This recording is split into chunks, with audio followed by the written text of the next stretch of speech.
बिना काम के मुकाम कैसा, बिना मेहनत के दाम कैसा, जब तक ना हासिल हो मंजिल तो राह में आराम कैसा। हेलो फ्रेंड्स, स्वागत है आपका हमारे YouTube channel career hub edu में। दिस इज अविनाश चंद्र और मैं आप लोगों के लिए लेकर आया हूं जीके, जीएस और जीए। दोस्तों, जैसा कि मैं पिछले क्लास में आप लोगों को बताया था हिस्ट्री के बारे में कुछ अनदेखी बातें और इतिहास की परिकल्पना, आज मैं फिर अपने पुराने सिलेबस पे आ रहा हूँ। ज्योग्राफी का बहुत सारे पार्ट्स थे जिसको कवर करना है, और मैं पिछले क्लास में जो भारत का संक्षिप्त परिचय के अंतर्गत जो राज्य और केंद्र शासित प्रदेश थे जिसके बारे में मुझे चर्चा करनी है, उस राज्य का नाम होगा आज तेलंगाना। तो आज मैं आप लोगों को बताने जा रहा हूँ तेलंगाना के बारे में। तो मैं यहाँ हेडिंग दे देता हूँ दोस्तों। आज हमारा स्टेट का नाम है तेलंगाना। सबसे पहले मैं बता दूं का जो तेलंगाना का गठन हुआ है वो 2 जून 2014, मतलब अगर आपका पूछा जाए कि इसका गठन कब हुआ, एस्टेब्लिश्ड बाय, तो 2 जून 2014। याद रखना दोस्तों, मैं पिछले क्लास में भी बताया हूं कि आंध्र प्रदेश जो है ये आंध्र प्रदेश से अलग हुआ एक नवगठित राज्य बना था जिसका नाम था तेलंगाना, जो भारत का 29वां राज्य के रूप में जाना जाता है। तो इसका गठन 2 जून, याद रखना दोस्तों, 2014 को हुआ। और इसकी जो राजधानी है, कैपिटल, इसकी जो राजधानी है, इसकी राजधानी का नाम है हैदराबाद।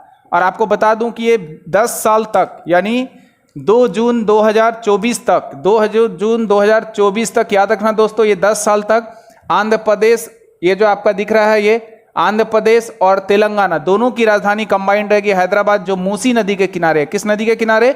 मूसी नदी के किनारे। तो राजधानी है हैदराबाद। आपको बता दूं कि जो हैदराबाद है वो सबसे बड़ा नगरों में से आता है। मतलब तेलंगाना का अगर सबसे बड़ा नहर, सबसे बड़ा शहर पूछा जाए, तो नगर या शहर कुछ भी पूछा जाए तो उसमें मैं बता सकता हूं हैदराबाद।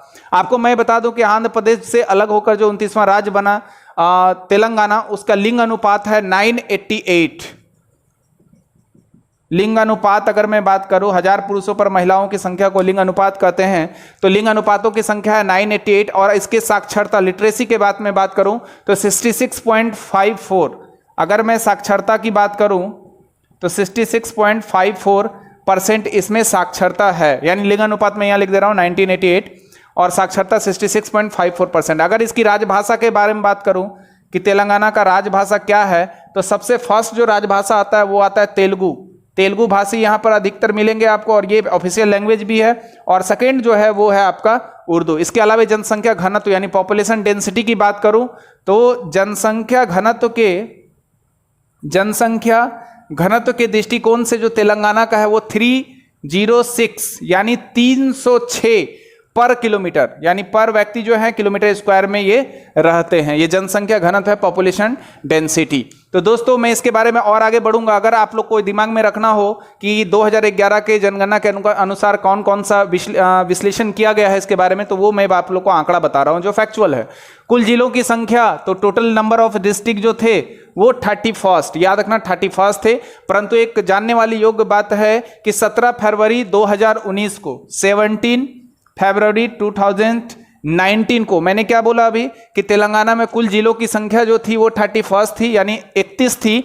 और बाद में 17 फरवरी 2019 को 2 नए जिले बना दिए गए, यानी यहां से 2 नए जिले बन गए और कुल जिले की संख्या 31 से बदलकर हो गई 33। याद रखना आप कितना हो गया दोस्तों? 33, क्योंकि ये 2 नए जिले इसमें इंक्लूड हो गए हैं 17 फरवरी 2019। तो जो भी नए राज्य या नए जिले की निर्माण होते हैं तो वो इंक्लूड करके आप लोगों को अध्ययन करने हैं। इसके अलावा मैं जब भौगोलिक कंडीशन के बारे में बात करूंगा कि भौगोलिक स्थिति क्या थी, तो यहां आप देख पा रहे हो, मैं इसे हटा दे रहा हूं दोस्तों। ये सारा फैक्चुअल था जो मैं आपको बता रहा हूं। अब मैं आऊंगा तेलंगाना की भौगोलिक स्थिति क्या थी। भौगोलिक स्थिति मतलब इसके उत्तर में कौन से स्टेट थे, तो मैं यहाँ तेलंगाना को TEL से डिनोट कर रहा हूं। तो जब आप तेलंगाना देखोगे, ये आपका मैप में मैंने बना रखा है, ये तेलंगाना आप देखो, ये मैप है, ये मैं मैप बना दिया हूं रेड कलर से, जो मार्क किया हुआ है तेलंगाना है, ठीक है। तेलंगाना के उत्तर में आप देख पा रहे हो कौन सा स्टेट है आपके पास? महाराष्ट्र। तो तेलंगाना के जो नॉर्थ साइड है, नॉर्थ साइड ऑफ तेलंगाना, जो नॉर्दर्न स्टेट है आपका, उसका नाम है महाराष्ट्र। मैं IMH से लिख दे रहा हूं या फिर लिख ही दे रहा हूं महाराष्ट्र, याद रखना दोस्तों। यानी तेलंगाना के उत्तर में जो स्थित राज्य है उसका नाम है महाराष्ट्र। अगर मैं उत्तर और उत्तर पूर्व की बात करूंगा, आप उत्तर उत्तर पूर्व की बात कर सकते हो। देखो आप तेलंगाना को यहां पर ले लिया मैंने, तेलंगाना को डिस्ट्रीब्यूट करो। जैसे अब मैंने पिछले क्लास में बताया था, ये मैंने मैप के अनुसार बता रहा हूं कि तेलंगाना के उत्तर में कौन सा हो गया, महाराष्ट्र। अगर तेलंगाना के पश्चिम की बात करूं तो पश्चिम में आपको कौन सा राज्य दिख रहा है, आप यहां देख पा रहे हो कि ये कर्नाटका है। तो तेलंगाना के ये वाला पार्ट्स में कौन सा है, कर्नाटका। तो मैं यहां लिख दे रहा हूं कर्नाटक। यानी तेलंगाना का जो पश्चिम राज्य है, उस पश्चिम राज्य में स्थित जो राज्य है उसका नाम है कर्नाटक। अगर तेलंगाना के, मैं ये तेलंगाना जो दिख रहा है, अगर तेलंगाना के इस दिशा में देखूं यानी दक्षिण और पूर्व में, अगर मैं दक्षिण पूर्व की बात करूं, यहां लिख देता हूं दक्षिण पूर्व की बात करूं, तो ये मुझे दिखेगा आंध्र प्रदेश, आंध्र प्रदेश। और अगर मैं तेलंगाना के उत्तर पूर्व की बात करूं, आप देखो तेलंगाना है ये, और तेलंगाना के उत्तर पूर्व बात करूं तो यहां उत्तर पूर्व में कौन सा राज्य है दोस्तों, तो उत्तर पूर्व में आपको राज्य मिलेगा, उत्तर पूर्व में जो राज्य मिलेगा वो आप देख पा रहे हो छत्तीसगढ़। मैं यहां लगा दे रहा हूं मार्क, छत्तीसगढ़। ये थी आपकी भौगोलिक कंडीशन तेलंगाना की। मैंने क्या बताया कि तेलंगाना के उत्तर में महाराष्ट्र है, आप उत्तर में बोल सकते हो, या उत्तर पूर्व में आप देख पा रहे हो छत्तीसगढ़ राज्य है। तेलंगाना के पश्चिम में आप कर्नाटक राज्य ले लो, तेलंगाना के दक्षिण और पूर्व में आंध्र प्रदेश आप ले सकते हो। ठीक है, ये आंध्र प्रदेश जो मैंने मैप में दिखाया आप लोगों को। ठीक है, अगर यहां पर मैं बात करूं कि लोकसभा सदस्यों की संख्या कितनी है, तो तेलंगाना में लोकसभा की संख्या है 17, याद रखना। फैक्चुअल है ये। राज्यसभा पूछा जाए, अगर पूछा जाए राज्यसभा की कितनी है, तो राज्यसभा के सदस्यों की संख्या है आपका 707। और अगर आपसे लेजिस्लेटिव असेंबली यानी विधानसभा के सदस्यों की संख्या पूछा जाए, तो लेजिस्लेटिव असेंबली की संख्या है 119। अगर लेजिस्लेटिव काउंसिल की बात किया जाए यानी विधान परिषद की बात किया जाए, तो विधान परिषद की संख्या है 40। ये आपका फैक्चुअल है, याद रखना दोस्तों। जो आपके एग्जाम में पूछे जाने की संभावना थोड़ी कम होती है, क्योंकि स्टेट पीसीएस में अगर आए तो स्टेट पीसीएस में सारे पूछे जाते हैं। अगर मैं महत्वपूर्ण नदियों के बारे में बात करूं, तो महत्वपूर्ण नदियों में मैं नाम लिख दे रहा हूं। अगर आपसे कोई पूछे कि तेलंगाना का जो महत्वपूर्ण नदियां हैं, वो महत्वपूर्ण नदियां कौन कौन सा है, जैसा कि मैं अभी थोड़ी देर पहले बताया था कि हैदराबाद, और हैदराबाद जो है मूसी नदी के किनारे है। जाहिर सी बात है, एक मैं मूसी ले लूं, यहां पर आपको कृष्णा नदी भी आपको देखने को मिलेगी। और मैं आपको पिछले क्लास में बताया था कि जो तेलंगाना है उसकी जो राजधानी है जो हैदराबाद है, ठीक है, बाद में भी हैदराबाद रहेगी, ठीक। जबकि आंध्र प्रदेश की नई राजधानी जो बन जाना है वो अमरावती जो प्रस्तावित है। तो वहां पर मैं देख रहा हूं कि ये जो तेलंगाना है वहां पर मूसी नदी भी है, तेलंगाना में आपका कृष्णा नदी का भी प्रवाह है, और साथ साथ जो दक्षिण भारत की सबसे बड़ी नदी है गोदावरी, और वो गोदावरी का भी प्रवाह आपको तेलंगाना राज्य में देखने को मिल सकता है। आपको बता दूं कि दोस्तों की यूनेस्को, आपको मैंने पहले ही इसका फुल फॉर्म सारा बता रखा है, आप मैप में देखोगे। पिछले क्लास के वीडियो को आप लोग देख लेना, जो बच्चे नहीं देख पाए हैं वो सारे वीडियो को अपडेट कर लेना, अच्छे से एक पॉइंट करके देख लेना। अब मैं कंटिन्यू वीडियो आप लोग को अपलोड कर दिया करूंगा। कुछ इश्यू था जिसके कारण मैं वीडियो अपलोड नहीं कर पा रहा था, काफी गंभीर रूप से यहाँ बारिश भी हो रही थी जिसके कारण सक्षम नहीं था मैं वीडियो अपलोड करने में। तो मैं आऊंगा अपने पॉइंट पे, यूनेस्को। आपको मैं बता दूं कि यूनेस्को ने मार्च 2013 में, मार्च 2013, यूनेस्को ने मार्च 2013 में एक शहर है वारंगल शहर, याद रखना दोस्तों मैं किस शहर का बात कर रहा हूं, वारंगल शहर। इस वारंगल शहर को विश्व धरोहर स्थल घोषित किया है, विश्व धरोहर स्थल के रूप में घोषित किया गया है। तो किसे घोषित किया गया है, वारंगल शहर को। कब किया गया, मार्च 2013 में। किसके द्वारा, यूनेस्को द्वारा। ये कहां है, तेलंगाना का एक शहर है जिसका नाम है वारंगल। अगर मैं इसके कुल वन क्षेत्रों की बात करूं, जो टोटल फॉरेस्ट है, कुल वन कितने हैं, तो याद रखना 20419, ये कुल वन क्षेत्र हैं इसके, कुल वन क्षेत्र। पहले के पैटर्न जैसा मैंने बताया था हर एक राज्य के बारे में, उसी पैटर्न पे मैं बता रहा हूं। यानी आप बोल सकते हो 20419 किलोमीटर स्क्वायर में, या किलोमीटर स्क्वायर यूनिट लिख दे रहा हूं। ये है ISFR, मैं पहले भी चर्चा कर चुका हूं, ISFR रिपोर्ट है 2017 के अकॉर्डिंग ये 20419 किलोमीटर स्क्वायर दायरे में यहां पर वन आपको पाए जाएंगे। इसके अलावा मैं बात करूं कि यहां पर एक जगह है, कोयला खदान है बड़ा सा, जिसका नाम है सिंगरेनी। मैं इसे हटा दे रहा हूं दोस्तों, सिंगरेनी, मैं यहां लिख दे रहा हूं सिंगरेनी। तो आप देखोगे जो सिंगरेनी है, सिंगरेनी एक कोयला खदान है और ये सिंगरेनी कोयला खदान देश की दूसरी सबसे बड़ी कोयला उत्पादक खान है। याद रखना, देश की दूसरी सबसे बड़ी, मैं यहां लिख दे रहा हूं, देश की दूसरी सबसे बड़ी कोयला खदान है सिंगरेनी है ना। सिंगरेनी कहाँ है दोस्तों? तो तेलंगाना में है। तो सिंगरेनी कोयला खदान जो है देश की दूसरी सबसे बड़ी कोयला उत्पादक खानों में से एक है। प्रमुख खाद्य फसल के रूप में अगर बात करें, अगर आपसे पूछा जाए कि इस राज्य की प्रमुख खाद्य फसल कौन कौन से हैं, तो तेलंगाना के प्रमुख खाद्य फसलों में आप चावल ले सकते हो, चावल के अलावा तंबाकू ले लो, आम ले लो, कपास ले लो, गन्ना ले लो आदि। ठीक है, तो ये सारे प्रमुख फसलों में, प्रमुख खाद्य फसलों में से आते हैं तेलंगाना का। ठीक है, आगे मैं पॉइंट के बारे में बात करूं तो तेलंगाना में जो मनाया जाने वाला एक प्रमुख त्योहार है जिसका नाम मैं लिखना चाहूंगा, ये हटा दे रहा हूं मैं, देखना अच्छे से। एक नाम है जिसका नाम है बटुकम्मा। बटुकम्मा, मैं यहां बोर्ड पे लिख दिया बटुकम्मा। मैंने बताया कि तेलंगाना में मनाया जाने वाला बटुकम्मा जो है एक अद्वितीय त्योहार है। अद्वितीय त्योहार मतलब किस लिए? फूलों का त्योहार। अगर पूछा जाए ये इसका संबंध किससे है, तो फूलों के त्योहार से है। मतलब तेलंगाना में मनाया जाने वाला एक प्रमुख त्योहार है बटुकम्मा, जो फूलों के त्योहार या फूलों का अद्वितीय त्योहारों में से एक है। अगर मोटे अनाजों में मैं बात करूं तो मक्का है, ज्वार है, बाजरा है, रागी ले लो, ये सारे मोटे अनाज में है। मोटे अनाजों में अगर पूछा जाए कौन कौन सा है तेलंगाना में, तो मक्का, ज्वार, बाजरा, रागी, ये सारे मोटे अनाजों में यहाँ उत्पादन होता है। इसके अलावा मैं बात करूं तेलंगाना का अर्थ क्या होता है, तो तेलंगाना का प्रमुख अर्थ जो होता है वो तेलुगु, जो भी तेलुगु भाषी हैं, तेलुगु भाषियों की भूमि। मैं यहां लिख दे रहा हूं, अगर तेलंगाना का कोई अर्थ पूछे तो आप बोल सकते हो तेलुगु भाषियों की भूमि। तेलुगु भाषियों की भूमि, तेलंगाना का अर्थ क्या हुआ? तेलुगु भाषियों की भूमि। अगर इसके लोकेशन के बारे में पूछे तो आपको कहां दिख रहा है? ये भारत के दक्षिणी क्षेत्र में दिख रहा है, तो आप बोल सकते हो इसका लोकेशन जो है वो दक्षिण भारत में स्थित है। अगर स्थिति बात करें तो मैं बताऊंगा इसे कि दक्षिण भारत में एक स्थित राज्य है जिसका नाम है तेलंगाना।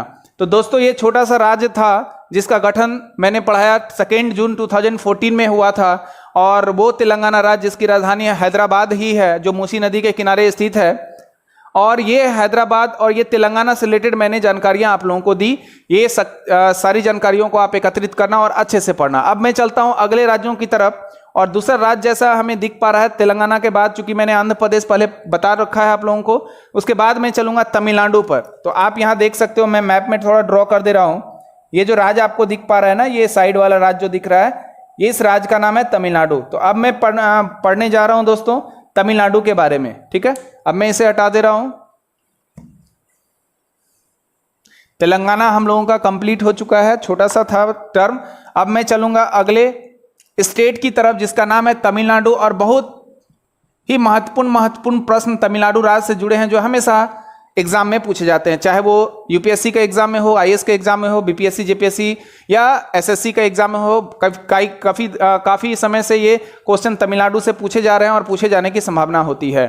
तो मैं तमिलनाडु को देख पा रहा हूं। तमिलनाडु जो है भारत का सुदूर, यानी भारत का सबसे दक्षिण में जो राज्य स्थित है वो आपका तमिलनाडु दिखेगा, ये आप देख पा रहे हो। यानी भारत का सबसे दक्षिणतम राज्य अगर आपसे पूछा जाए कौन सा है, तो भारत का सबसे सुदूर या दक्षिणी राज्य जो है वो राज्य कौन सा है दोस्तों? तमिलनाडु। और आपको मैं बता दूं कि तमिलनाडु की जो राजधानी है, तमिलनाडु की जो राजधानी है, कैपिटल, ये राजधानी का नाम है चेन्नई। आप सभी लोग अवगत होंगे इससे। चेन्नई एक्सप्रेस भी है, पिक्चर का नाम है दोस्तों, शाहरुख खान का। मैं इस पे चर्चा नहीं कर रहा हूं। इसकी राजधानी का नाम है चेन्नई, जो सबसे बड़ा शहरों में से एक है, सबसे बड़े शहरों में से एक है। इसके अलावा मैं जब दक्षिणतम बिंदु पढ़ूंगा तो भारत की मुख्य भूमि का दक्षिणतम बिंदु आपको यहां पर दिखेगा कन्याकुमारी, और इस कन्याकुमारी में बिंदु का नाम अगर पूछा जाए तो कैप कैमोरिन जो है ये एक बिंदु है। तो इसके बारे में मैं चर्चा करूंगा, बट उससे पहले मैं ये बता दूं कि जो इसकी भौगोलिक कंडीशन है, मतलब जो तमिलनाडु है, मैं शॉर्ट में तमिल लिख रहा हूं, जो तमिलनाडु है, इस तमिलनाडु का भौगोलिक स्थिति क्या क्या है। तो तमिलनाडु के उत्तर भाग में मैं देखूं तो ये तमिलनाडु के उत्तर भाग में मुझे एक राज्य दिख रहा है जिसका नाम है कर्नाटका। ये साफ साफ आप देख पा रहे हो, तमिलनाडु के उत्तर में एक राज्य है जिसका नाम है कर्नाटका, और एक राज्य उत्तर में ही है आपका आंध्र प्रदेश। मतलब मैं क्या देख पा रहा हूं कि तमिलनाडु के उत्तर में स्थित 2 राज्य आपको दिख रहे हैं, एक राज्य हो गया आपका कर्नाटका और एक राज्य हो गया आपका आंध्र प्रदेश। तो ये तमिलनाडु के उत्तर में स्थित राज्य हुए। तमिलनाडु के पश्चिम में मैं देखूं, ये तमिलनाडु के पश्चिम में मैं देखूं तो ये केरला राज्य दिख रहा है आपको। तो तमिलनाडु के पश्चिम में जो राज्य है दोस्तों, इस पश्चिम में राज्य का नाम है केरला। केरल, शांत घाटी यहां पाए जाते हैं। केरल के बारे में मैं विस्तृत जानकारी दूंगा आपको। तो तमिलनाडु के पश्चिम में जो राज्य है उस राज्य का नाम क्या हुआ? केरला। अगर तमिलनाडु के पूर्व में बात करूं तो आप देख पा रहे हो तमिलनाडु के पूर्व में कोई राज्य तो है नहीं, लेकिन यहां पर बे ऑफ बंगाल है। देखो आप ये देख पा रहे हो, बे ऑफ बंगाल, ये पूरा बंगाल की खाड़ी है। जो ब्लू ब्लू आपको मैप में दिख रहा है ना, ये सारा बंगाल की खाड़ी है। यानी तमिलनाडु के पूर्व में स्थित कोई राज्य नहीं है बल्कि बंगाल की खाड़ी है। मैं बोल सकता हूं कि पूर्व में क्या है? बे ऑफ, यहां पर देखो बे ऑफ बंगाल है ना, bay of Bengal, bay of Bengal जो पूर्व में स्थित है। ठीक है। अगर तमिलनाडु के दक्षिणी भाग में बात करूं तो आप यहां देख पा रहे हो ये इंडियन ओशियन, इंडियन ओशियन है ना, हिंद महासागर। तो तमिलनाडु के दक्षिण में अगर मैं बात करूं तो क्या है दोस्तों? हिंद महासागर। ये आपका तमिलनाडु का जो था ये मुख्य भौगोलिक स्थितियां थी। अगर मैं इसके बारे में बात करूं कि तमिलनाडु जो था सन 1901 में, यानी मैं बात कर रहा हूं कब दोस्तों? 1901 यानी 1901 ईस्वी की बात कर रहा हूं, है ना, याद रखना दोस्तों। सन 1901 में जो मद्रास प्रेसिडेंसी थी उसकी स्थापना हुई थी। मद्रास प्रेसिडेंसी की स्थापना कब हुई थी? मैं यहां लिख दे रहा हूं, मद्रास प्रेसिडेंसी। मद्रास प्रेसिडेंसी की स्थापना 1901 में हुई थी, यानी 1901 में मद्रास प्रेसिडेंसी की स्थापना हो चुकी थी, जिसमें दक्षिणी प्रायद्वीप के अधिकतर भाग सम्मिलित थे। बाद में क्या होता है ना कि जो संयुक्त मद्रास राज्य रहता है उसका पुनर्गठन किया गया और वर्तमान राज्य जो है तमिलनाडु जो है वो अस्तित्व में आ गया। यानी इसके बाद ये तमिलनाडु राज्य के रूप में ये अस्तित्व में आ गया। तो पहले 1901 में क्या था? मद्रास प्रेसिडेंसी के नाम से जाना जाता था। इसके अलावा मैं आगे बात करूं तो आपको मैं एक डेट दे रहा हूं, मेंशन कर रहा हूं, 14 जनवरी 1969। 14 जनवरी 1969, ये डेट को याद रखना दोस्तों, इंपॉर्टेंट है। 14 जनवरी 1969 को इस राज्य का नामकरण कर तमिलनाडु कर दिया। यानी पहले मद्रास प्रेसिडेंसी हुआ करता था और उसका नाम तमिलनाडु कर दिया गया। मैं यहां लिख दे रहा हूं तमिलनाडु, तमिलनाडु कर दिया गया। 14 जनवरी 1969 को इसका नामकरण कर क्या कर दिया गया? तमिलनाडु कर दिया गया। 1996 में जो राज्य की राजधानी थी, याद रखना मैं अगला पॉइंट बता रहा हूं इसी से कोरिलेट है। 1996 मैं एक डाटा आपको दे रहा हूं, याद ना रहे तो ऐसे याद रखना। 1969 इसको पलटी कर देंगे, 96 ये 69 है, 96 हो जाएगा, मतलब इसको ट्रांसफर कर देंगे तो ये 96 हो गया। तो 1996 में जो राज्य की राजधानी थी मद्रास, वो मद्रास का नाम चेन्नई कर दिया गया। मैं यहां कर दे रहा हूं, ये पहले राजधानी क्या हुआ करती थी? मद्रास, और मद्रास से इसका नाम क्या हो गया? चेन्नई। यानी पहले अगर आपसे पूछा जाए कि तमिलनाडु राज्य की राजधानी क्या थी तो मैं बताऊंगा क्या? मद्रास। लेकिन बाद मद्रास, अब मद्रास से फिर वो नाम क्या हो गया? चेन्नई। तो ये थी मद्रास की दास्ता, तमिलनाडु की दास्ता, और ये चेन्नई की दास्ता। ठीक है दोस्तों, उम्मीद है आप लोगों को समझ में आई होगी ये सारी बातें। अब मैं चलता हूं अगले पॉइंट की तरफ। ये आप लोग नोट करते चलना अपने कॉपी में, अपने नोटबुक में, ताकि आपको पढ़ने में सुविधा हो। इसके अलावा मैं अगर तमिलनाडु के लिंग अनुपात की बात करूं, मतलब सेक्स रेशियो की बात करूं, लिंग अनुपात की बात करें, पर 1000 में जो पुरुषों पे महिलाओं की संख्या होती है उसे लिंग अनुपात मैं पहले भी बता चुका हूं। तो ये 996 है, यानी 1000 पुरुषों पे 996 महिलाएं आपको देखने को मिलेगी। अगर जनसंख्या घनत्व, पॉपुलेशन डेंसिटी की बात करूं तो पॉपुलेशन डेंसिटी, यानी पॉपुलेशन डेंसिटी की बात करूं तो ये जो आपका तमिलनाडु राज्य है इसका पॉपुलेशन डेंसिटी कुल 555 यानी 555 के आसपास आपको देखने को मिलेगा। इसके अलावा मैं अगर वृद्धि दर, यानी जो जनसंख्या वृद्धि दर है जो प्रति 10 वर्ष पे होता है, यानी 2001 से 2011 के अनुसार देखो तो 15.61%, 15.61% जो है ये पॉपुलेशन ग्रोथ रेट यानी जनसंख्या जो है वृद्धि दर जो है वो 2001 से 11 के बीच का जो है 15.61% देखने को मिलेंगे। और यहाँ की अगर साक्षरता की मैं बात करूं, लिटरेसी की बात करूं, तो यहाँ के जो तमिलनाडु राज्य का जो साक्षरता दर है वो लगभग 80% आप ले सकते हो, 80.1% के आसपास आपको देखने को मिलेंगे। अगर कुल जिलों की बात करें, टोटल नंबर ऑफ स्टेट कितने हैं तमिलनाडु में, तो जो यहाँ तमिलनाडु में कुल जिले हैं, कुल जिले यानी total number of district of Tamil Nadu, मतलब तमिलनाडु के कुल जिलों की संख्या अगर मैं बात करूं तो यहां पर कुल जिले आपको मिलेंगे 32। अगर मुख्य भाषा के बारे में या राजभाषा के बारे में बात करूं तो सबसे प्रमुख भाषा जो है यहां का वो है तमिल। अगर मैं बात करूं कि इसका मुख्य भाषा है, तमिलनाडु का मुख्य भाषा क्या है, तो आप आसानी से बोल सकते हो कि यहाँ की जो मुख्य भाषा है वो है तमिल।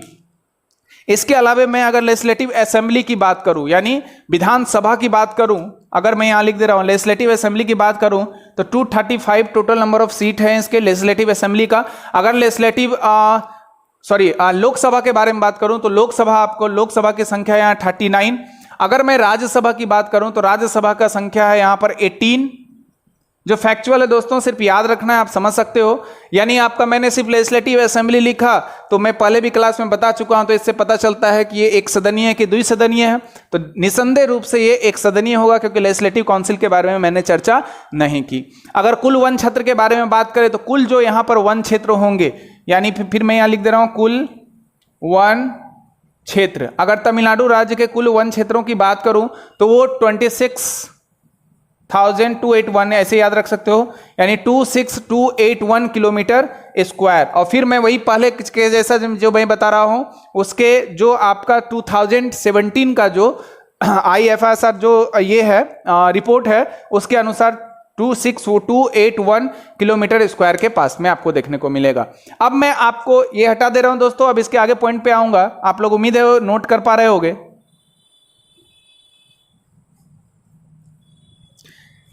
अब मैं चलता हूं तमिलनाडु में और प्रमुख तथ्यों की ओर। तो तमिलनाडु, यानी आप बोल सकते हो कि तमिलनाडु देश जो है, या उसका जो तमिलनाडु का अर्थ जो होता है, देखिए तमिलनाडु, तमिल और नाडु, तमिलनाडु शब्द जो है तमिल भाषा के तमिलनाडु यानी देश, या फिर आप बोल सकते हो जो उसका वास स्थान है, मतलब रहने का स्थान है, उससे मिलकर बना है, जिसका अर्थ होता है तमिलों का घर या तमिलों का देश। तो अगर तमिलनाडु का अर्थ पूछा जाए क्या है, तो आप बोल सकते हो कि तमिलनाडु का अर्थ है तमिलनाडु का देश या तमिलों का देश या तमिलों का घर। ठीक है, तो उम्मीद है दोस्तों ये तमिलनाडु के संदर्भ में आप लोगों को समझ में आ रहा होगा। इसके अलावा अगर मैं इसके प्रशासनिक या फिर इसके ऐतिहासिक काल की बात करूं तो यह राज्य जो था चोल चेर पांडे के राजवंशों की भूमि रही है। आप लोग इतिहास में पढ़ोगे, ये पोलियो ओरिएंटेड भारत मैंने बनाया, आप लोग जान ही रहे हो। तो ये वाला जो क्षेत्र आप देख रहे हो, मुख्य रूप से ये वाला क्षेत्र जो केरला वाला क्षेत्र आपको दिख रहा है, ये वाला क्षेत्र चेर का था, और ये तमिलनाडु वाला जो क्षेत्र दिख रहा है ये चोल का क्षेत्र था। और जो साउदर्न पॉइंट ऑफ या साउदर्न एरिया ऑफ इंडिया जो है, भारत का सबसे दक्षिणतम सुदूर पॉइंट जो था, सुदूर क्षेत्र जो था, वहां पांडे लोग थे, पांडे रहते थे ना।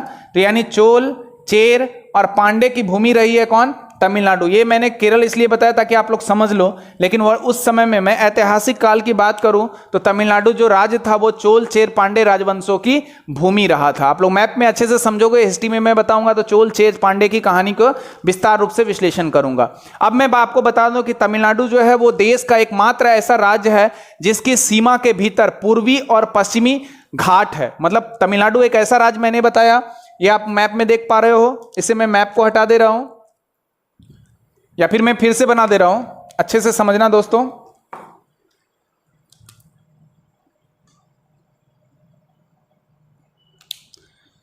अब जो ये राज्य आपको दिख रहा है, तमिलनाडु देश का एकमात्र ऐसा राज्य है जिसकी सीमा के भीतर पूर्वी घाट, ये जो आपको दिख रहा है ये पूर्वी घाट, और यहां पर जो दिख रहा है पश्चिमी घाट है ना, जिसकी सीमा के भीतर पूर्वी घाट और पश्चिमी घाट है। जो दक्षिण पश्चिम मानसून, जो साउथ वेस्ट मानसून होता है, वो दक्षिण पश्चिम मानसून की बारिश को रोक देता है। मैं किसकी बारिश को बताया? दक्षिण पश्चिम मानसून की बारिश को ऑब्स्टेकल कर देता है। और मैं पहले भी क्लास में बता चुका हूं, ये जो आपको दिख रहा है ये मैंने क्या बोला दोस्तों? पश्चिमी घाट। It is also called Sahyadri, और इसे कहते हैं पूर्वी घाट। It is also called Purvadri. और ये दोनों जिस बिंदु पर मिलता है, इस बिंदु का नाम है नीलगिरी। अभी जस्ट थोड़ी देर बाद में फिर और भी सारे पॉइंट पे आऊंगा, और ये नीलगिरी बहुत ही इंपॉर्टेंट टॉपिक होगा। और नीलगिरी जो आपका एक नॉट है, एक नॉट जैसा दिखेगा आपको, है ना, नॉट, हिंदी में इसको गांठ बोलते हैं। ओके, तो ये दोनों क्षेत्र बीपीएससी में पूछा हुआ प्रश्न है, मैं इस पे आऊंगा थोड़ी देर में। फिलहाल मैं जो अपने पॉइंट पे उसको आप लोग को लेकर चलूं, तो पूर्वी घाट और पश्चिमी घाट दोनों का आपको देखने को मिलेगा कहां पर? तो वो तमिलनाडु राज्य में दिखेगा। और दक्षिण पश्चिम monsoon, there are two types of monsoon. मतलब अगर मानसून को बांटा जाए तो मानसून मतलब क्या होता है? पवनों की दिशा में गति या विस्तार या चेंजिंग। तो monsoon is an Arabian words. आप लोग पहले भी जानो कि मानसून अरब भाषा का शब्द है। एक मानसून है आपका, ये नॉर्थ है, ये साउथ है, ये ईस्ट है, ये वेस्ट है ना। एक मानसून जो क्रिएट होता है वो क्रिएट होता है south west monsoon. This is called south west monsoon, या फिर इसे हम लोग बोलते हैं दक्षिण पश्चिम का monsoon. And another monsoon is south, मतलब नॉर्थ ईस्ट मानसून। दूसरे मानसून को हम लोग बोल सकते हैं नॉर्थ ईस्ट मानसून, यानी उत्तर पूर्वी मानसून। ये 6 महीने के लिए और ये 6 महीने के लिए, मतलब मानसून के 2 भाग हैं, एक हो गया आपका दक्षिण पश्चिम मानसून और एक हो गया उत्तर पूर्व मानसून। तो एक वर्ल्ड ज्योग्राफी के अंतर्गत आप लोगों को पढ़ने होंगे मानसून, और उस मानसून में मैं सारे बारिशों से लेकर और हर एक चीजों के बारे में आप लोगों को बताऊंगा। तो अभी मैंने जिस मानसून का जिक्र किया वो क्या, दक्षिण पश्चिम मानसून, और मैंने बताया कि दक्षिण पश्चिम मानसून की बारिश को ये क्या कर देता है, रोकने का काम करता है। अब मैं चलता हूं अगले पॉइंट की ओर, जो उत्तरी भाग इसका है, यानी तमिलनाडु का जो सबसे नॉर्दर्न पार्ट्स है। अगर तमिलनाडु के उत्तरी भाग के बारे में बात करूं, नॉर्दर्न पार्ट्स ऑफ तमिलनाडु, जो तमिलनाडु के उत्तरी भाग आपको देखने को मिलेंगे, ये सारे उत्तरी भाग थोड़ा समतल भूमि और पहाड़ी क्षेत्र दिखेगा। मतलब उत्तरी भाग में अगर बात करूं तो बहुत सारे हिल्स एंड जो प्लेन होंगे वो लैंड पार्ट्स आपको देखने को मिलेंगे। इसके अलावा अगर तमिलनाडु के पूर्वी भाग के बारे में बात करूं तो ये तमिलनाडु के पूर्वी भाग जो है नदियों की उपयोगिता के कारण और तट के किनारे होने के कारण ये अपेक्षाकृत उपजाऊ और उपजाऊ पाए जाएंगे। मतलब अगर इसके पूर्वी भाग के बारे में बात करूं तो अपेक्षाकृत ये क्या पाए जाएंगे, उपजाऊ। मतलब यहां पर सरप्लस प्रोडक्शन होगा, यहां पर जो है प्रोडक्टिविटी अधिक होंगे। जब मध्य भाग के बारे में बात करूं, मतलब अगर तमिलनाडु के बीच वाले भाग का बात करूं तो मध्य भाग जो होगा इसका सूखा होगा, यानी शुष्क होगा। अपेक्षाकृत और सब भागों के ये शुष्क पाया जाएगा, मतलब यहां पर वर्षा का या पानी की मात्रा कम पाई जाएगी। एक और बहुत इंपॉर्टेंट पॉइंट है, इसे मैं हटा दे रहा हूं, उम्मीद है दोस्तों समझ में आई होगी, नोट कर लेना आप लोग। घबराना नहीं है, हर एक चीजों को समझना है और समझते हुए आगे बढ़ना है। अब मैं बात कर रहा हूं, यहां पर एक प्रमुख त्योहार पाया जाता है, मनाया जाता है, जो हमेशा आप लोग पढ़ते होगे, बचपन से भी पढ़ते आ रहे होगे, पोंगल। वेरी वेरी इंपॉर्टेंट, आप लोग लिख लेना, VBI, है ना। और मैं जब बच्चों को पढ़ाता हूँ ऑफलाइन क्लास में बताता हूँ कि वेरी वेरी इंपॉर्टेंट जो भी रहता है इतना स्पीड से लिखो कि कॉपी फट जाए, ताकि आपको याद रहे, है ना। तो उसी तरह कॉपी फट जाए, क्योंकि पोंगल हमेशा हर एक एग्जाम में पूछे जाते हैं ना। तो मैं बोर्ड तो तोड़ूंगा नहीं, वरना मैं क्लास ले नहीं पाऊंगा आप लोगों का। तो फसल कटाई का प्रमुख त्योहार है, एक नाम है पोंगल। अगर पूछा जाए पोंगल क्या है तो पोंगल त्योहार है। कहाँ का त्योहार है तो तमिलनाडु का त्योहार है। किस तरह का त्योहार है तो फसल कटाई से संबंधित एक त्योहार है जिसका नाम है पोंगल। अब ये पोंगल शहर मैं आपको बता दूं कि ये जो मनाया जाता है ये जनवरी के महीने में मनाया जाता है। ये जो पोंगल त्योहार है, जो तमिलनाडु में मनाया जाने वाला प्रमुख त्योहार है पोंगल, ये जनवरी महीने में मनाया जाता है। इसमें सूर्य, पृथ्वी और पशुओं की पूजा होती है। सूर्य, पृथ्वी, देखो 2-3 प्रश्न आपसे पूछा जा सकता है ना। पहला क्वेश्चन पूछेगा कि पोंगल कहाँ का है, तमिलनाडु का। ये किससे संबंधित है, फसल कटाई से संबंधित है। पोंगल कहाँ कब मनाया जाता है तो जनवरी में। और ये भी पूछा जा सकता है थोड़ा डीप क्वेश्चन में कि जो तमिलनाडु में मनाया जाने वाला प्रमुख फसल कटाई से संबंधित जो त्योहार है उसका नाम है पोंगल, जो जनवरी के महीने में मनाया जाता है। उस पोंगल त्योहार में किस किस चीज की पूजा होती है तो याद रखना दोस्तों, मैंने बताया सूर्य, पृथ्वी और पशुओं की, सूर्य, पृथ्वी और पशुओं की पूजा होती है। तो ये आप लोग अच्छे से भली भांति समझ रहे होंगे पोंगल के बारे में। पोंगल फसल कटाई से संबंधित है, ये जनवरी के महीने में होता है और ये सूर्य, पृथ्वी और पशुओं से संबंधित इसमें पूजा की जाती है। अगर पोंगल के पश्चात अगर तमिलनाडु के कुछ हिस्से में एक और ये मनाया जाता है त्योहार के रूप में, या फिर आप बोल सकते हो एक फेस्टिवल के रूप में, जिसका नाम है जल्लीकट्टू। मैं यहां लिख दे रहा हूं जल्लीकट्टू। बहुत इंपॉर्टेंट है दोस्तों एग्जाम के लिए, क्योंकि ये पोंगल हर एक लोग जान रहे हैं कि आएगा, बट ये थोड़ा अंदर का क्वेश्चन है जल्लीकट्टू। तो पोंगल के बाद अगर तमिलनाडु के कुछ हिस्से में अगर आप देखोगे तो जल्लीकट्टू का आयोजन होता है। अब आपके दिमाग में आ रहा होगा सर जल्लीकट्टू क्या है, तो जल्लीकट्टू एक प्रकार की सांडों की लड़ाई है। मैं यहां लिख दे रहा हूं सांडों की लड़ाई, फाइट ऑफ बुल्स, है ना, यानी सांडों की लड़ाई है जिसका नाम है जल्लीकट्टू। तो ये उम्मीद है दोस्तों आप लोगों को समझ में आ रही होगी। अच्छे से इसको एक एक पॉइंट वाइज पॉइंट करके लिखना। ये सारे प्लेस के बारे में मैं आप लोगों को बता रहा हूं। अगर तमिलनाडु स्थित अगर मैं अदर प्लेस के बारे में बात करूं, इसे हटा दे रहा हूं, जल्लीकट्टू और पोंगल याद रखना, फसल कटाई से पोंगल और सांड की लड़ाई से जल्लीकट्टू। अगर मैं आगे पॉइंट के बारे में बात करूं तो तमिलनाडु में ही स्थित एक जगह है जिसका नाम है अलंगनल्लूर। अलंगनल्लूर, और ये जो अलंगनल्लूर है ये जल्लीकट्टू के लिए ही विश्व भर में प्रसिद्ध है। यानी ये जो अलंगनल्लूर है यहां पर कौन सा है, जल्लीकट्टू मनाया जाता है। और जल्लीकट्टू क्या है अभी मैंने थोड़ी देर पहले ही चर्चा किया। ये पूरे विश्व भर में ये फेमस है। इसके अलावा मैं बात करूं तो उद्गम मंडलम, या उदक मंडलम, है ना, उदक मंडलम या ऊटी बोल दो आप, या मैं ऊटी लिख दे रहा हूं, ऊटी सब लोग परिचित होंगे, चिर परिचित शब्द है ये ऊटी। उदक मंडलम के बारे में याद रखना, एग्जाम में पूछा हुआ क्वेश्चन है। उदक मंडलम बोल दे, फिर आपको कोडाईकनाल बोल दे, मैं यहां लिख दे रहा हूं कोडाईकनाल। अगर आपसे कोडाईकनाल पूछ दे या यरकौड पूछ दे, यरकौड पूछ दे, ये क्या है, तो ये प्रसिद्ध हिल स्टेशन है, मैं यहां लिख दे रहा हूं। ये तीनों क्या है दोस्तों, तो ये प्रमुख हिल स्टेशन है। टूरिस्ट प्लेस में से एक आता है उदगम मंडलम, जो ऊटी कहते हैं, घूमने के लिए जाते हैं लोग। कोडाईकनाल भी है और यरकौड भी है, जो हमारा हिल स्टेशन में से जाना जाता है। और ये किस राज्य में स्थित है, तो तमिलनाडु राज्य में स्थित है। इसके अलावा अगर धार्मिक स्थलों में बात करूं, तो धार्मिक स्थलों में जैसे मैं नाम लिख दे रहा हूं रामेश्वरम, आप लोगों ने सुन रखा होगा, धार्मिक स्थलों में रामेश्वरम है। इसके अलावा आप देख रहे हो कुंभकोणम, मैं यहां लिख दे रहा हूं कुंभकोणम, ये धार्मिक प्लेस में आपका आएगा। रिलीजियस जो प्लेस है उसके बारे में कांचीपुरम, बहुत ही फेमस है, इंपॉर्टेंट है, और यहां से क्वेश्चन हमेशा एग्जाम में आता है दोस्तों, VVI कर लेना, कॉपी फाड़ देना अपना लिख के।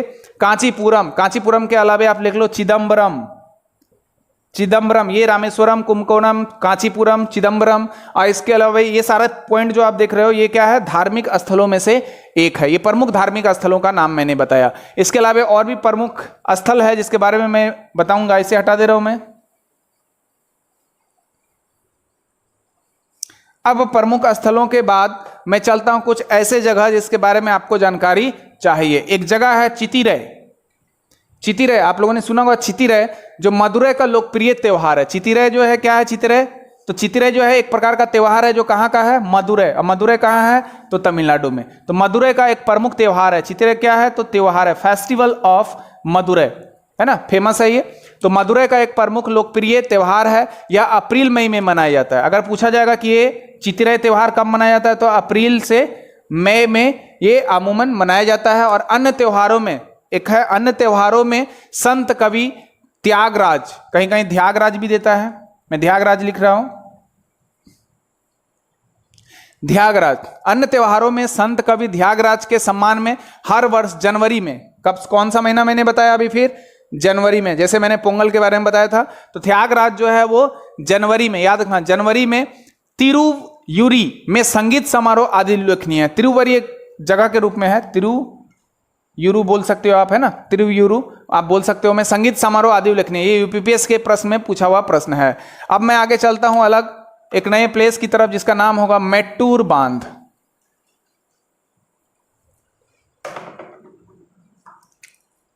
बहुत ही इंपॉर्टेंट क्वेश्चन है दोस्तों ये, मेट्टूर, सॉरी मेट्टूर, मेट्टूर डैम,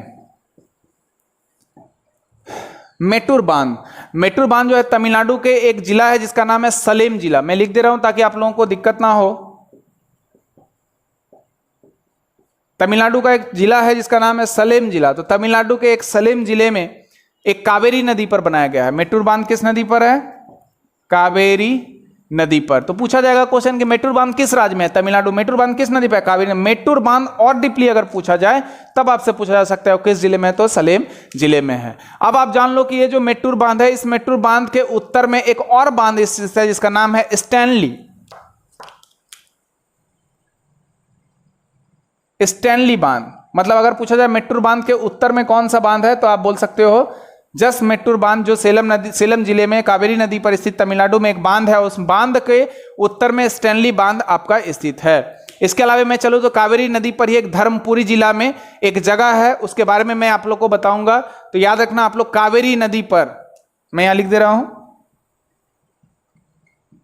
कावेरी नदी पर। तो कावेरी नदी पर ही धर्मपुरी जिला में एक जलप्रपात है। यह प्रपात मतलब जो ऊपर से झरने के रूप में निकलता है ना, मैं पहले ही बताया हूं, जिसका नाम है होगे नक्कल।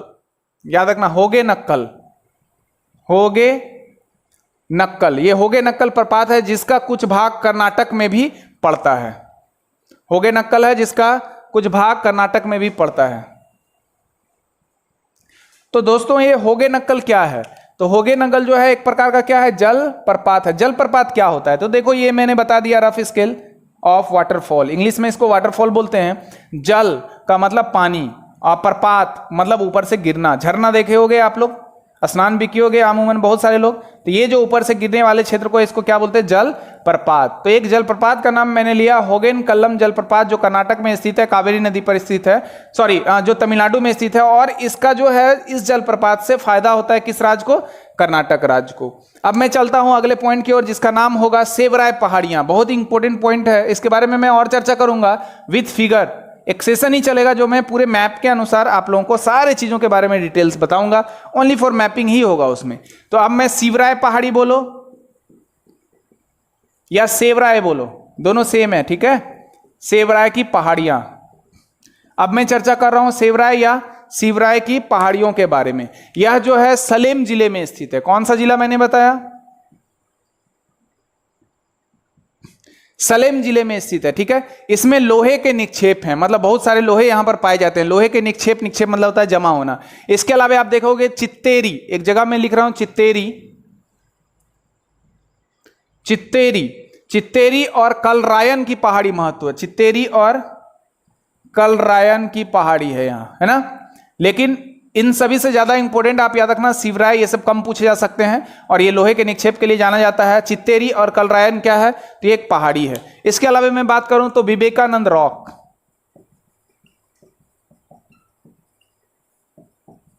ये एग्जाम में पूछा हुआ है दोस्तों, ये बहुत ही इंपॉर्टेंट है, वीवीआई कॉपी फाड़ देना आप लोग।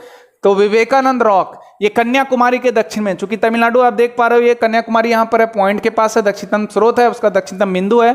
तो कन्याकुमारी के दक्षिण में स्थित, जो कन्याकुमारी दिख रहा है इसके दक्षिण में स्थित है, प्राचीन चट्टानों का एक द्वीप है, एक आइलैंड है ना। विवेकानंद द्वीप जो है वो कन्याकुमारी के दक्षिण में स्थित एक द्वीप जैसा है, जहां ध्यान करने के पश्चात, मतलब आप वहां पर देखोगे उस जगह पर स्वामी विवेकानंद, जो आप प्रसिद्ध है, आप लोग जान रहे होंगे, स्वामी विवेकानंद जो शिकागो धर्म सम्मेलन हुआ था, उस शिकागो धर्म सम्मेलन में भाग लेने हेतु वहां पर गए हुए थे, और यहाँ विवेकानंद स्मारक स्थित है। अगर आपसे पूछेगा विवेकानंद स्मारक स्थित कहाँ है, तो आप आराम से बता सकते हो, और ये कन्याकुमारी के दक्षिणतम द्वीपों पर स्थित है। तो ये था आपका विवेकानंद रॉक के बारे में। अब मैं चलता हूं अगला पॉइंट, तूतीकोरिन।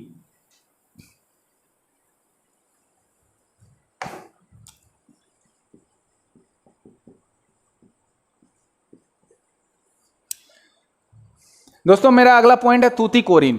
तमिलनाडु का पूर्वी तट, जो आपको तमिलनाडु दिख रहा है, इस तमिलनाडु के पूर्वी तट पर स्थित है एक जिला, जिसको पूर्वी तट का एक बृहद पत्तन नगर, यानी पत्तन मतलब क्या होता है, सीपोर्ट, जिसको आप लोग बंदरगाह भी बोलते हो, है ना। तो ये बृहद जो है पत्तन नगर, आप यहां पर देखोगे नमक उत्पादक जिला है, यहां पर नमक भी ज्यादा उत्पादन होता है। तो तूतीकोरिन कहां आपका हो गया, तमिलनाडु में हो गया, ठीक है। यह बंदरगाह जो है मन्नार की खाड़ी के पास, यहां पर आप देखोगे मन्नार की खाड़ी, आदम ब्रिज है, पाक स्टेट है, बहुत सारा मैं पढ़ाऊंगा, फिर बताऊंगा आप लोगों को। तो यह बंदरगाह जो है मन्नार की खाड़ी के पास स्थित है। 19 फरवरी 2011 से, मैं एक डेट का नाम लिख रहा हूं, 19 फरवरी 2011, यानी 19 फरवरी 2011 से इस बंदर का नाम बदलकर वीओ चिदम्बरम, याद रखना दोस्तों मैं जो अभी बता रहा हूं, वीओ चिदम्बरनार, वीओ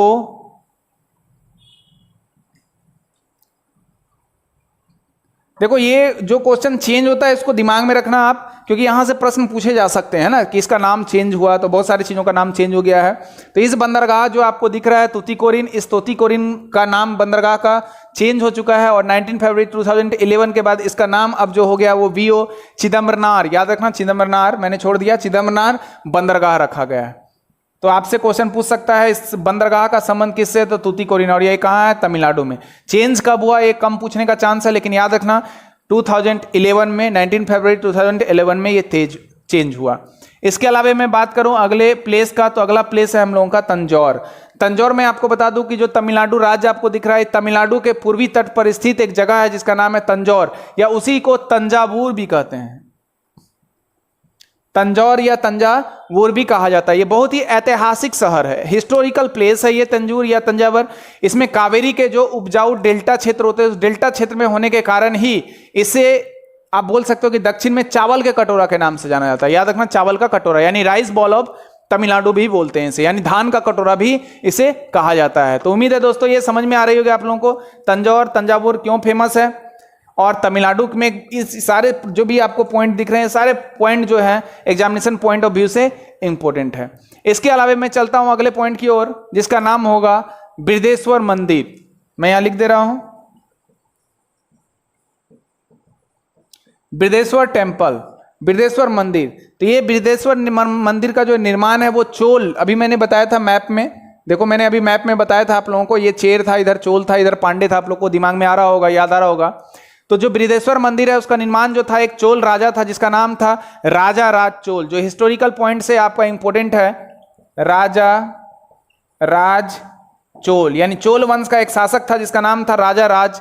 और उन्होंने, याद रखना दोस्तों, जो मैं बता रहा हूं हिस्टोरिकल हिस्ट्री के पॉइंट ऑफ व्यू से इंपॉर्टेंट प्रश्न है, बट मैं अभी ज्योग्राफी का चर्चा कर रहा हूं इसलिए इसके बारे में ज्यादा चर्चा करना सही नहीं है।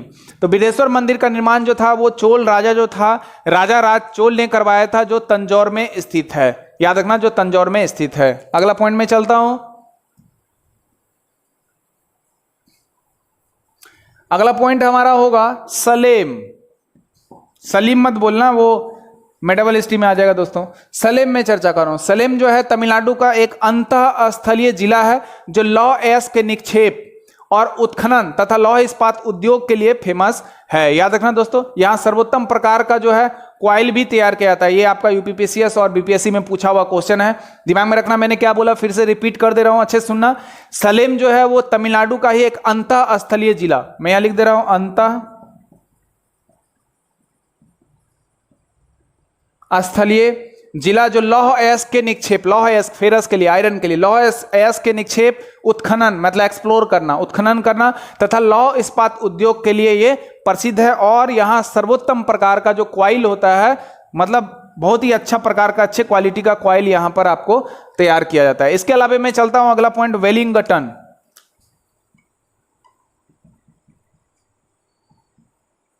वेलिंगटन, वेलिंगटन एक जगह है भारत का, जो तमिलनाडु आपका राज्य अभी मैंने बताया, और तमिलनाडु राज्य के जो नीलगिरी क्षेत्र थे जहां पूर्वी घाट पश्चिमी घाट मिल रहे थे, तो नीलगिरी जिले में स्थित एक पर्वत पर्यटक स्थल है, टूरिस्ट प्लेस है, लेकिन वो माउंटेनिक है, माउंटेनिक टूरिस्ट प्लेस बोलते हैं। तो पर्वत पर्यटक स्थल है जो उत्तम किस्म का चाय के उत्पादन के लिए प्रसिद्ध है। याद रखना, चाय के उत्पादन के लिए वेलिंगटन किसके लिए है? चाय के लिए, उत्पादन के लिए फेमस है। फिर से मैं बता दे रहा हूं, भारत के तमिलनाडु राज्य में स्थित जो एक छोटा सा जगह है नीलगिरी, जो पूर्वी घाट पश्चिमी घाट का मिलन बिंदु है, जो नॉर्थ के रूप में जाना जाता है, मैं पहले भी बता चुका हूं मैप के द्वारा।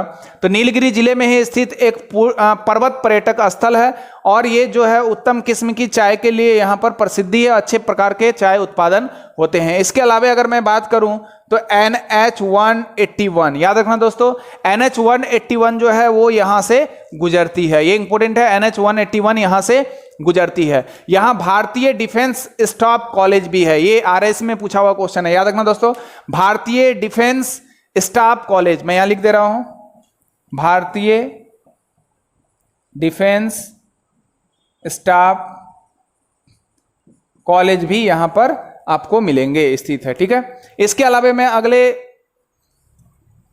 प्लेस का चर्चा करूं तो अगले प्लेस में मैं नाम लूंगा, एक छोटा सा जगह है टीबू, नाम भी छोटा है, देखो टीबू। ये टीबू क्यों फेमस है? तो तमिलनाडु का एक रामनाथपुरम जिला है, तमिलनाडु का जिला है जिसका नाम है रामनाथपुरम। वो रामनाथपुरम जिले का जो आपका दक्षिणी क्षेत्र है, जो मन्नार की खाड़ी आपको दिखेगा, तो वो मन्नार की खाड़ी में स्थित एक कोरल द्वीप के पास है, कोरल द्वीप, याद रखना है ना, मन्नार की खाड़ी के पास क्या है? कोरल द्वीप के पास ये स्थित है जगह जिसका नाम है टीबू। अब आपके दिमाग में आ रहा होगा कि सर कोरल क्या है, तो आप लोगों का होमवर्क रहेगा और आप हमें कमेंट बॉक्स में लिख के बताओगे कि what is coral reefs, what is coral reefs, यानी कोरल या फिर प्रवाल भित्ति क्या होता है। आपको मैं बता दूं कि कोरल या उसे मूंगा भी कहते हैं। याद रखना दोस्तों, कोरल को ही हम लोग क्या बोलते हैं? मूंगा भी कहते हैं, या इसी को मिर्जौन भी कहते हैं, मिर्जौन, मिर्जौन भी कहीं कहीं आपको देखने को मिलेगा। तो कमेंट बॉक्स में आप जरूर बताना मुझे कि कोरल या कोरल भित्ति किसे कहते हैं। जैसे लक्षद्वीप एक कोरल, या आप बोल सकते हो कि कोरल रीफ्स के लिए जाना जाता है, प्रवाल भित्ति के लिए जाना जाता है। तो मैं ये जानना चाहता हूं आप लोगों से कि प्रवाल भित्ति क्या होता है, इसके बारे में आप लोग कमेंट बॉक्स में, सारे विद्यार्थी जो भी देख रहे हैं वीडियो, उसको जरूर आप लोग लिख के देखना, बताना मुझे, फिर मैं बताऊंगा। एक एक छोटे छोटे पॉइंट को मैं पकड़ पाऊंगा कि हाँ आप लोगों को कहाँ तकलीफ हो रही है बच्चों, वहां पर मैं आप लोगों को वीडियो अपलोड करके देते चला जाऊंगा, और कहीं भी कोई भी किसी भी प्रकार का इश्यू या दिक्कत नहीं होगी। अब मैं चलता हूं अगले पॉइंट की तरफ, जिसका नाम होगा ताम्रपर्णी नदी।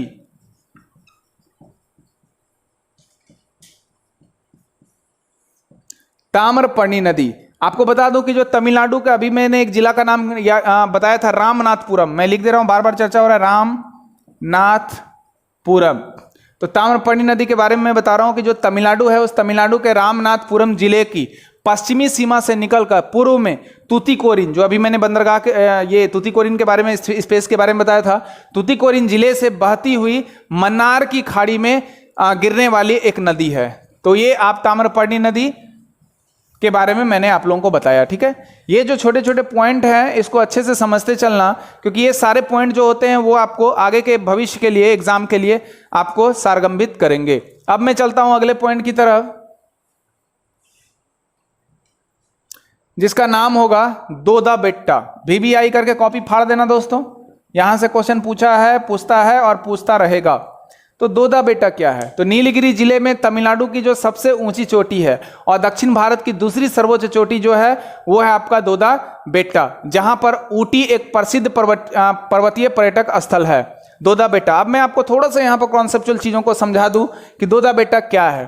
तो आप देख पा रहे हो यहाँ पर ये जो आपको मैंने मैप बताया, ये आप देख पा रहे हो, ये पश्चिमी घाट है, ये पूर्वी घाट है, दोनों के मिलन बिंदु को नीलगिरी बोलते हैं। तो यहां से दो प्रश्न हमेशा पूछे जाते हैं। अगर पूछा जाए कि दक्षिण भारत की सबसे ऊंची चोटी क्या है, अगर आपसे पूछा जाए कि दक्षिण भारत की सबसे ऊंची चोटी क्या है, तो आपको बता दूं कि यहां पर एक जगह है, ये नीलगिरी है।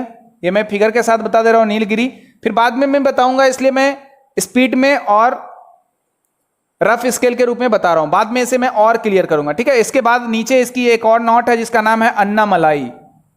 अन्नामलाई, और अन्नामलाई की जो एक श्रेणी पर एक छोटा सा पर्वतीय या पहाड़ीय क्षेत्र है जिसका नाम है अनाईमुड़ी, और नीलगिरी पर एक चोटी है जिसका नाम है दोदा बेट्टा।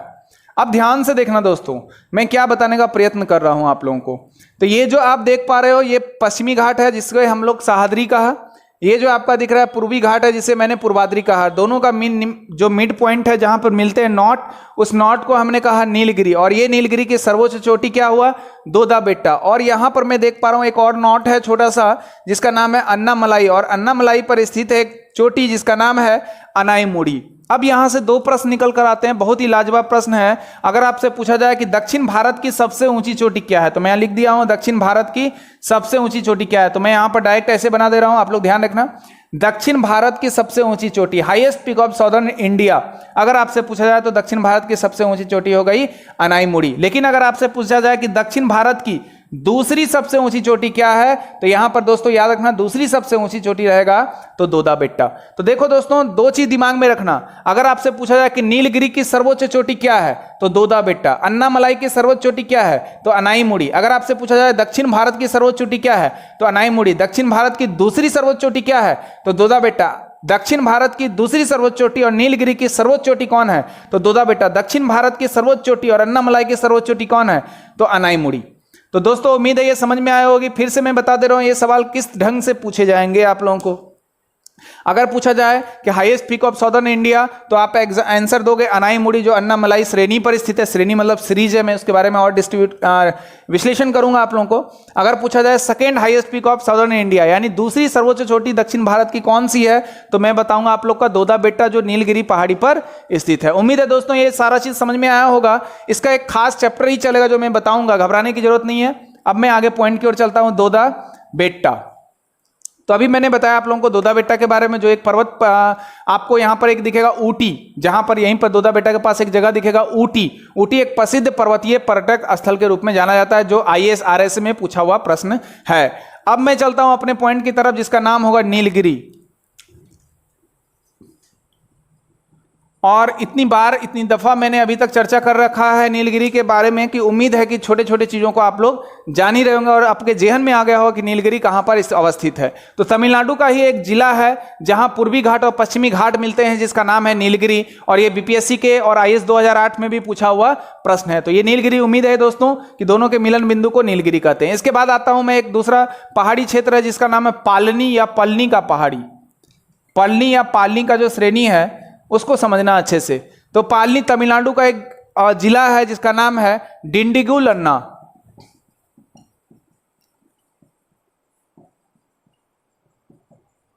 क्या है भाई, ये तो जिला है ना, तो डिंडिगुल अन्ना जिला है ना, ये पहाड़ी क्षेत्र है पालनी। तो ये तमिलनाडु के एक जिला मैंने लिखा डिंडिगुल अन्ना जिला। इसमें स्थित पहाड़ियां हैं जिसके दक्षिण में कोडाइकनाल, याद रखना, जिसके दक्षिण में कोडाइकनाल, जिसके दक्षिण में कोडाइकनाल जो पर्यटक है, वो आप बोल सकते हो कि एक प्रकार का पर्यटक पर्वतीय नगर है जहां पर लोग घूमने के लिए, देखने के लिए जाते हैं। अब इसके बाद मैं अगला पॉइंट के बारे में बात करूं जो मैंने पहले अभी बता रखा है, अन्नामलाई। अगला पॉइंट जो है वो दोस्तों अन्नामलाई, याद रखना, जो तमिलनाडु में कोयम्बटूर जिला, एक जिला का नाम मैं बता रहा हूं आप लोगों को, कोयम्बटूर। कोयम्बटूर क्या है तो डिस्ट्रिक्ट है भाई, कहां का डिस्ट्रिक्ट है तो तमिलनाडु का है। तो मैं अन्नामलाई के बारे में आप लोगों को बता रहा हूं। तो तमिलनाडु में जो कोयम्बटूर जिला है, ठीक है, उस कोयम्बटूर जिले में स्थित पश्चिमी घाट, जो मैंने बताया काफी दफा मैंने बता चुका है, याद रखना है आप लोगों को। तो जो पश्चिमी घाट है, उस पश्चिमी घाटी की श्रेणी में ही स्थित है, जिसके दक्षिण में एक झील है जिसका नाम है अलियार झील। कौन सा लेक है दोस्तों? अलियार लेक। अन्नामलाई के दक्षिण में स्थित एक लेक है जिसका नाम है अलियार लेक। अब मैं आगे पॉइंट के बारे में बात करूं तो अगला पॉइंट मेरा होगा कोडाइकनाल, जो मैंने अभी चर्चा किया था ना कोडाइकनाल, ये देख लो आप लोग, मैं यहीं पर मेंशन कर देता हूं। कोडाइकनाल क्या है तो याद रखना, कोडाइकनाल एक इस यहां पर जो है सौर भौतिकी वेधशाला है, मैं यहां लिख दे रहा हूं, सौर भौतिक वेधशाला। ये सौर भौतिक वेधशाला जो सोलर सिस्टम पे काम करता है, ये कहां है? कोडाइकनाल में है। यहीं से आप जोड़ दो, आपका हो जाना है। इसके बाद मैं अगले पहाड़ी के बारे में चर्चा करूंगा, जावदी का पहाड़ी या जावेदी का पहाड़ी, आप कुछ भी बोल सकते हो।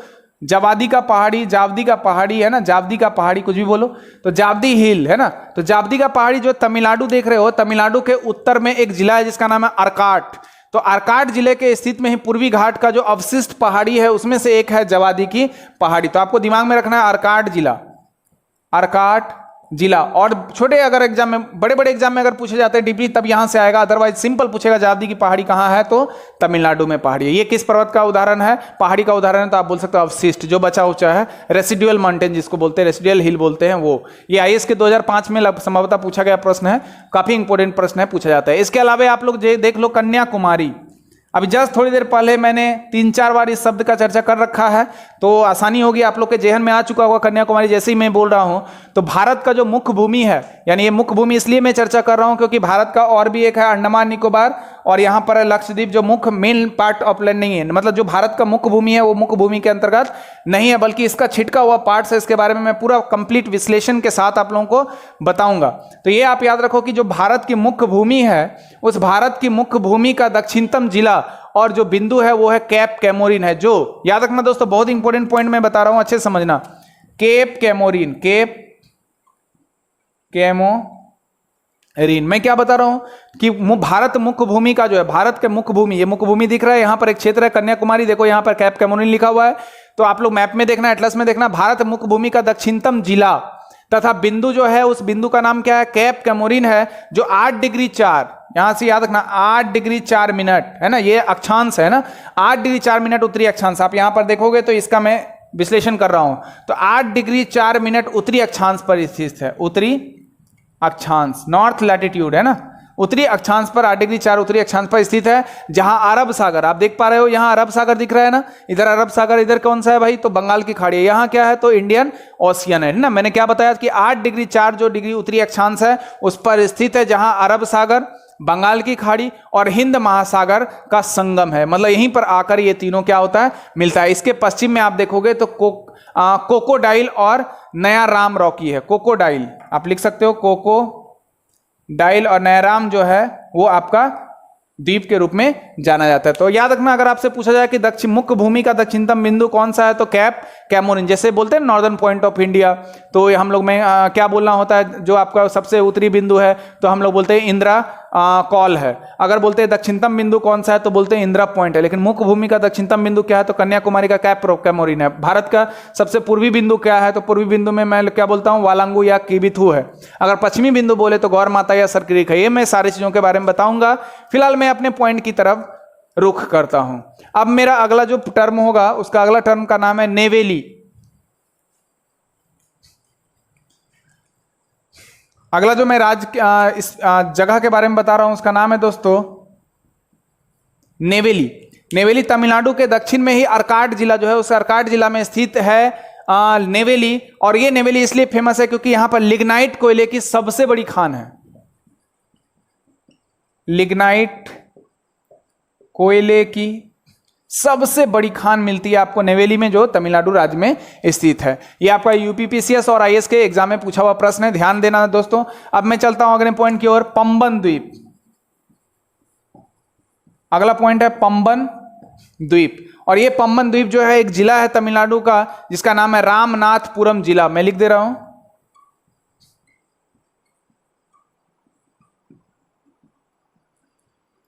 पंबन द्वीप रामनाथपुरम जिले का एक द्वीप है, जिस पर रामेश्वरम धार्मिक स्थल है, या नगर आप बोल सकते हो ना, धार्मिक स्थल है। और उसके पूर्व में धनुषकोडी, मैं एक जगह का नाम लिख रहा हूं, धनुष, सब मैप के द्वारा मैं बताऊंगा दोस्तों, घबराना नहीं है। तो जो आपका धनुषकोडी है वो मत्स्य नगर स्थित है। मत्स्य नगर मतलब जहां मछली वगैरह का पालन उत्पादन ज्यादा होता है। ये भी आपका आईएएस यूपीपीसीएस में पूछा हुआ प्रश्न है, याद रखना दोस्तों।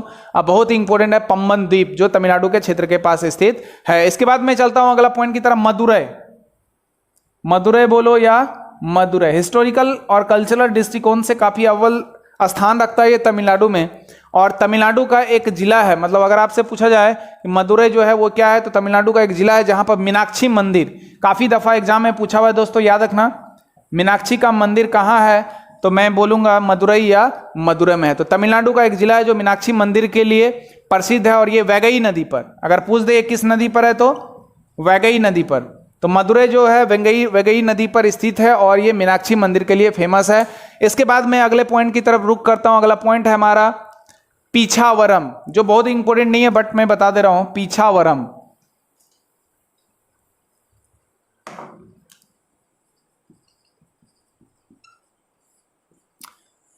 अगले पॉइंट की तरफ रुख करता हूं, जिसका नाम है पिछावरम। आपको मैं बता दूं कि तमिलनाडु के दक्षिण में जो आर्काड जिला है, उस आर्काड जिले में एक मैंग्रोव पारिस्थितिकी तंत्र प्रबंधन हेतु एक प्रसिद्ध स्थल है, इसी का नाम है पिछावरम, मैंग्रोव पारिस्थितिकी तंत्र। याद रखना दोस्तों, मैंग्रोव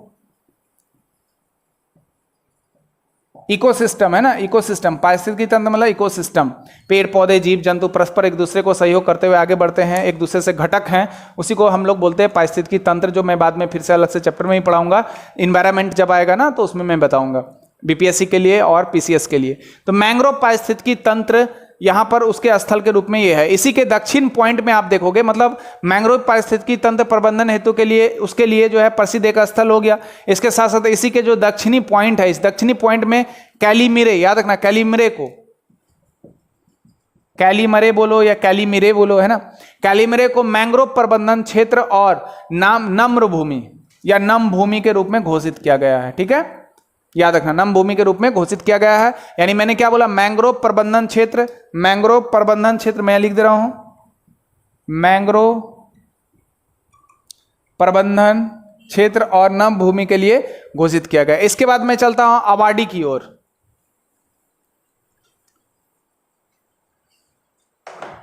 अवाडी, अवाडी तमिलनाडु में स्थित है। चेन्नई शहर, आप लोगों के बारे में अभी आप लोगों को मैंने इसके बारे में चर्चा कर रखा था। जो चेन्नई शहर है, उस चेन्नई शहर का औद्योगिक क्षेत्र है, जहां पर आयुध फैक्ट्री में, आयुध फैक्ट्री जहां पर ये सारा काम होता है, रिसर्च वगैरह भी होते हैं, आयुध फैक्ट्री जहां पर बनाए जाते हैं, आयुध फैक्ट्री में अर्जुन टैंक का निर्माण हुआ था। याद रखना, अर्जुन टैंक, अर्जुन टैंक का निर्माण कहां हुआ था, अवाडी में। ये यूपीपीएससी में बहुत सारे प्रश्न पूछे गए हैं इससे। इसके बारे में, इसके बाद अगले पॉइंट की तरफ रुख करता हूं, इसका कुलशेखर पट्टनम।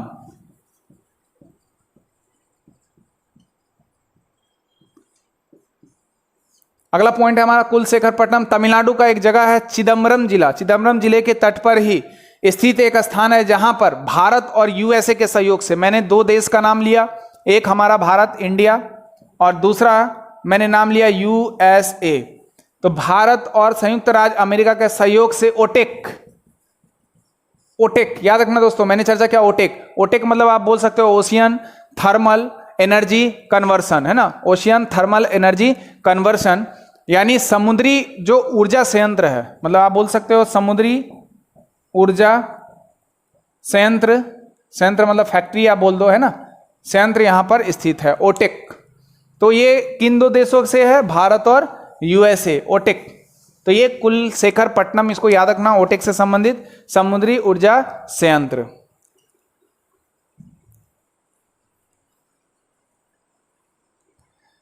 अब चलता हूं दोस्तों अगले पॉइंट की तरफ, चेन्नई का नाम अभी आपने सुना, जैसा मैं बताया हूं, चेन्नई, तूतीकोरिन, चेन्नई और तूतीकोरिन, ये दो जगह के बारे में मैंने पहले भी चर्चा कर रखी है। तो चेन्नई और तूतीकोरिन जो है ये प्रमुख जो है वो तमिलनाडु का इंपॉर्टेंट सी पोर्ट है, मतलब प्रमुख बंदरगाहों में से एक है चेन्नई और एक है तूतीकोरिन। इसके अलावे आप देखोगे कि तमिलनाडु के जो एक जिला है जिसका नाम है तिरुनेलवेली जिला, तिरुनेलवेली, ये तिरुनेलवेली जो है ये जिले में स्थित एक कुडनकुलम परियोजना, बहुत ही important, very very important, copy फाड़ देना आप लोग, ठीक है। कुडनकुलम, यहां से इंपॉर्टेंट प्रश्न है, हर एक तबके के एग्जाम में पूछे जाते हैं, VVI क्वेश्चन है कुडनकुलम, ठीक है। तो कुडनकुलम जो है वो परमाणु विद्युत संयंत्र है जो एक PWR, जिसको PWR मतलब दाबित जल रिएक्टर जिसको बोलते हैं, P मतलब प्रेशर हो गया, प्रेशर से रिलेटेड है, वाटर W4 हो गया वाटर, और R4 हो गया रिएक्टर, तो दाब जल रिएक्टर के रूप में जाना जाता है। और इस ये परियोजना से तमिलनाडु के साथ साथ, तमिलनाडु को लाभान्वित तो होता ही है, इसके साथ साथ उसके पड़ोसी जितने जो भी राज्य हैं यहाँ पर, जैसे कर्नाटका है, आंध्र प्रदेश है, केरला है, ये सब का जो है ऊर्जा आवश्यकता भी इसमें पूरी होती है। इसके अलावा मैं अंतिम पॉइंट के रूप में या कुछ पॉइंट के रूप में आपको बताऊं तो तमिलनाडु के भारत का लगभग 60% चर्म शोधन, 60% जो है वो चर्म शोधन कारखानाओं से संबंधित है। तो ये सारी फैक्चुअल जो बातें आपको बताई, उम्मीद है आप लोगों को समझ में आई होगी दोस्तों। तो ये थी तमिलनाडु राज्य की विशेषता, और जितने भी एग्जाम में पूछे जाएंगे वो इंपॉर्टेंट पॉइंट को मैंने लिख कर ड्रॉ किया है, और जो बहुत ज़्यादा इंपॉर्टेंट नहीं होंगे उसको मैंने सिर्फ अपने शब्दों के द्वारा आप लोगों को व्यक्त किया है। तो आप लोग अच्छे से उसको नोट बना लेना और बढ़िया से इसको समझ लेना। तो दोस्तों उम्मीद है आप लोगों को समझ में आई होगी मेरी सारी बातें। अगर आप लोगों को बेशक अच्छे तरीके से समझ में आ रही है तो आप लोग इसे जितना ज़्यादा हो सके बच्चों में शेयर करना, ताकि ज़्यादा से ज़्यादा लोग इससे लाभान्वित हो सके, और हर एक तबके के लोग, हर एक प्रतियोगी परीक्षाओं में पूछे जाने वाले सभी प्रकार के प्रश्न पैटर्नों के लिए मैं ये अपलोड करता रहूँगा। और सभी बंधुओं के लिए जो मैं लेकर आ रहा हूँ ये सारे चीज़ों को आप लोग कोरिलेट करते हुए पढ़ाई करते रहो। और मैं फिर अब अगले लेक्चर में अगले राज्य के साथ मिलूंगा। तब तक के लिए धन्यवाद, शुक्रिया।